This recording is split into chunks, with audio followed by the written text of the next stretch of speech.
In the cold void between stars, there exists a place where society stashes those it wishes to forget.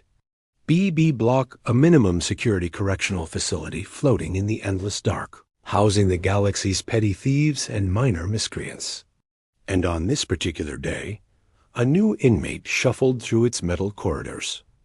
Arlo Cashin, playing the role of Jimmy the Gopher. But this was no ordinary prisoner. Man who hunched his shoulders and averted his eyes was actually Warden Cashin himself, the facility's highest authority, conducting a desperate undercover operation. As he was thrown into the general population, he quickly encountered the block's self-appointed kingpin, a Cephalaxian named Vinnie Dwalker, Gal, or Dot Picture, if you will, a creature with 8 writhing tentacles and color-changing skin, wearing a comically small fedora that defied several laws of physics by remaining perched atop what could generously be called a head. This alien crime boss had constructed his entire identity from corrupted entertainment files, ancient gangster movies from Earth that had warped into absurd caricatures over centuries of digital decay. Well, Vinny said, his universal translator faithfully rendering the words while his delivery suggested a community theater actor who'd watched exactly one gangster film. Look what the screws dragged in. Fresh meat boys. The boys consisted of an insectoid creature vibrating with nervous energy named Johnny, a gelatinous mass roughly the size and shape of a beanbag chair, called Big Louie, and what appeared to be a finch that had gotten ambitious about evolution and decided to try being 5 feet tall. Peckins. Together, they formed the most pitiful criminal enterprise in the galaxy. Please, Arlo said, his voice cracking with practiced vulnerability. I don't want any trouble. Vinny's chromatophores flickered in what the alien thought was the color of danger, but was closer to mild digestive discomfort. You hear that, boys? He don't want no trouble. The warden bit the inside of his cheek to keep from smiling. Just 3 hours earlier, he'd been in his office reviewing the facility's catastrophic rehabilitation statistics, a 94% recidivism rate that had Galactic commonality bureaucrats making noises about shutting the place down. The guard who processed him, Officer Tarsus, had given him a look that could freeze hydrogen. She thought his plan was insane. She was probably right. But sometimes, the distance between insane and inspired was just a matter of perspective. That evening, in the privacy of a lavatory with walls of 3-inch carbide steel, Arlo activated a communication device no bigger than a breath mint. This is idiotic. Officer Tarsus' voice materialized in his inner ear. Your vitals are elevated. Are you compromised? I'm fine, Arlo vocalized. Just had my first meeting with the welcoming committee. The Cephalaxian and his collection of fools. They've really committed to the bit, Tarsus responded, her disapproval vibrating through the cum. Her species, the Thean, communicated partially through subharmonic frequencies, and even through the compressed audio, he could feel the low thrum of her irritation. Warden Cashin, she began, using his title like a weapon. You're risking your career and possibly your life to play dress-up with a bunch of aliens who think they're in a movie that's been dead for 300 years. But Arlo had seen something in these inmates that others missed. They weren't hardened criminals. Half were in for theft of flavor packets. The other half for black market trading of the same flavor packets. The actual violent offenders couldn't fill a supply closet. These weren't villains. They were theater kids who'd only ever been given one script. Days passed as Arlo integrated himself into Vinny's crew, witnessing their comically inept attempts at criminal behavior. They staged a heist to steal meditation stones from the chaplain, only to return them with an apologetic note. They held dramatic sit-downs to discuss who controlled the hot sauce packets.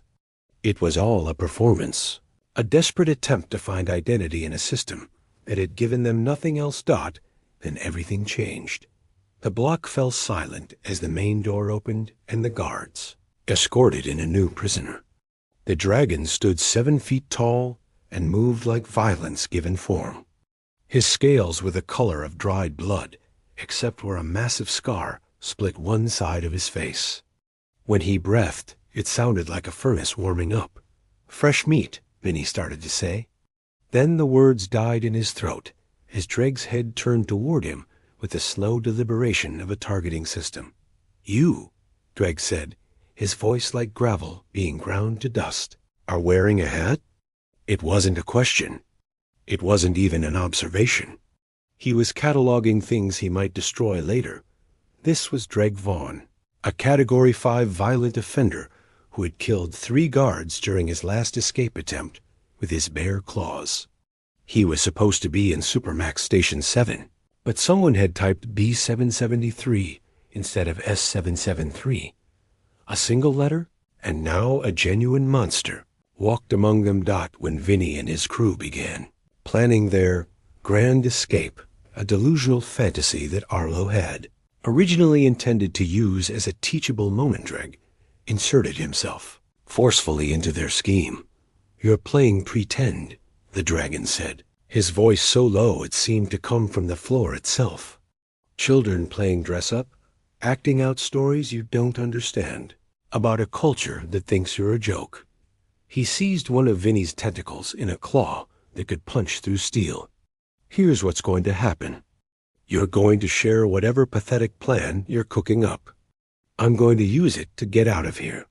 And if you're very, very lucky, I won't turn you into calamari first." Suddenly, what had been a controlled experiment became something far more dangerous. Vinny's crew was terrified, but something else emerged in them too, a grim resolve. The Cephalaxian's chromatophores cycled through panic colors so fast it looked like a disco having a nervous breakdown. But underneath was something unexpected. Pride. "We're not letting that psycho take over operation," Vinny declared. "This is our score, our breakout, our moment, our funeral," Big Louie muttered. "Only if we quit," Vinny replied. And Vinny Dwalker don't quit. Ever. Through the night, Arlo watched as these incompetent pretenders found genuine purpose in standing up to a real threat. Their plan still had all the hallmarks of a group whose only understanding of crime came from corrupted entertainment files. But there was something new there. Now a weird sort of logic, like a complex machine designed by someone who'd only heard descriptions of cause and effect to protect them. Arlo carefully steered them toward routes on a fake map Tarsus had provided, while setting up a different path for Dreg 1. That would lead the dangerous criminal directly into a trap. But then Dreg changed the game again, demanding the small bird-like Peckins come with him as insurance. "He's taking me," Peckins whispered, terror evident in every feather. "I'll get you out, Peak," Big Louie promised, his gelatinous form firming up with unexpected resolve. And in that moment, something remarkable happened. These aliens who had been play-acting at being a criminal family became a real one, united not by movies or flavor packets, but by genuine concern for each other. The night of the breakout arrived, thick with tension. Every species showed stress in its own way. The Glirans vented methane at an alarming rate. A fungal creature sprouted anxiety spores, and Johnny chittered so fast he sounded like a broken radio. Alarms blared as Peckinza. Distraction worked a kitchen filled with smoke from burning his infamous pasta. Johnny's vibrations disrupted the comms. Big Louie oozed through conduits to unlock doors from the inside. And Vinny led them all with surprising confidence toward what he believed was freedom, but was actually a dead end in the decommissioned laundry wing. Meanwhile, in another corridor, Dreg pushed Peckins forward toward what he thought was the armory. "The door," he growled. "Open it." I don't know how," Peckins stammered. "Then you're useless." Dreg raised a clawed hand. "Dreg, stand down." Officer Tarsus' voice boomed from hidden speakers as floodlights snapped on, revealing 6 guards in full riot gear. The hostage was safe. The monster was trapped. Back in the laundry wing, the main door slammed shut behind Vinny's crew. They were caught, surrounded by Tarsus and her officers. For a moment, nobody moved. Then something extraordinary happened. "Wait," Arlo said, stepping forward. "It's my fault. I gave them the blueprints. I planned the whole thing." "Gopher," Vinny said softly. "What are you doing?" "The right thing for once. That's the dumbest thing I ever heard," Johnny chittered. "He's lying." "This was my idea, my plan, my responsibility," Vinny insisted, standing straighter than he ever had before. It was such a genuine moment of attempted nobility that Arlo almost broke character right there. Instead, Tarsus interrupted. "Actually, I think we need to have a conversation, all of us." In the warden's office. The walk felt like a funeral procession. They reached the austere office with its view of the asteroid's barren surface. The only decoration a small succulent that had somehow survived despite its owner's complete inability to care for plants. "Sit," Tarsus commanded. "The warden will be here momentarily." The door opened, and Arlo walked in, no longer slouching, no longer playing Jimmy the Gopher. He moved with the measured confidence of someone who belonged exactly where he was, sat behind the desk, folded his hands, and looked at each of them in turn. "Gentlemen, my name is Warden Arlo Cashin, and we need to talk." The silence was absolute. Vinny's skin cycled through every color in the visible spectrum, and a few that weren't. Big Louie solidified into a perfect sphere. Johnny's chittering stopped mid-chitter. Peckins fainted.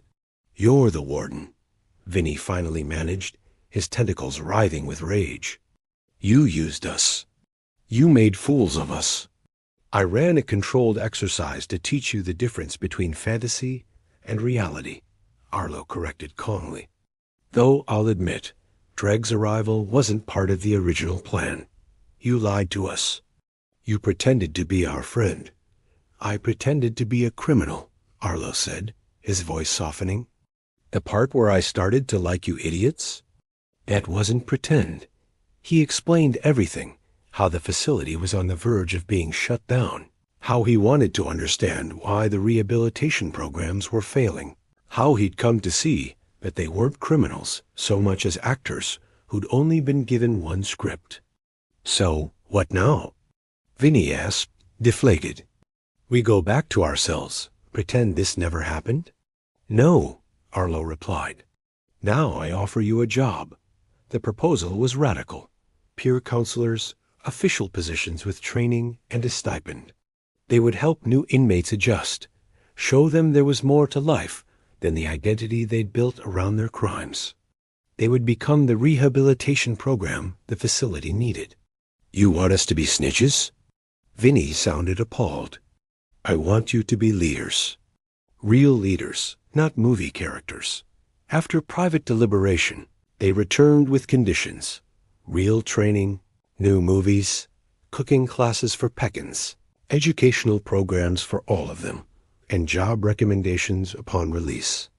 "If you do this right," Arlo promised, extending his hand, "I'll help you find those jobs myself." 3 months later, BB Block was transformed. Not physically. The walls were still institutional gray, the lights still hummed with that discount frequency, and the artificial roosters still announced a dawn that didn't exist. But the energy had changed completely. Vinny, now wearing an official peer counselor badge alongside his fedora, addressed a group of new arrivals. "I know you're all scared, confused, maybe a little angry. That's normal. That's expected. But here's what you need to know about BB Block ... double quotes, Big Louie, who had discovered a passion for molecular chemistry, demonstrated educational terminals to another group. Johnny led work details with his newfound talent for organization. Peckins emerged from the kitchen with actually edible food, his foot-based taste sensors making him exceptional at detecting subtle flavors. "Recidivism is down to 60%, Tarsus reported to Arlo as they watched from the observation deck. "That's a 34% improvement in 1 quarter. It's unprecedented." "Still not good enough," Arlo replied, though he couldn't stop smiling. It's better than any facility in the sector. Better than awful is still not good. In the common room below, Vinny gathered everyone for movie night. 3 months ago, he announced, I thought I knew who I was. I was Vinny Dwalker Gowler, the toughest wise guy in BB Block. Turns out I was just a scared squid with a hat and some movies I didn't understand. The room erupted in applause chittering, thrumming, squelching, and even some recognizably human clapping. But then this guy, he pointed at Arlo, showed me something different. He showed me that being tough ain't about pretending to be something you saw on a screen. It's about facing who you really are and deciding to be better. As the lights dimmed and the movie started, Arlo felt something he hadn't experienced in years of correction work. A profound optimism. On screen, a character began narrating about how hope could be a dangerous thing. But in BB Block, surrounded by aliens who'd learned to be human from all the wrong movies, for all the wrong reasons, Arlo disagreed. Hope wasn't dangerous. Despair was. And for the first time in BB Block's history, despair was losing.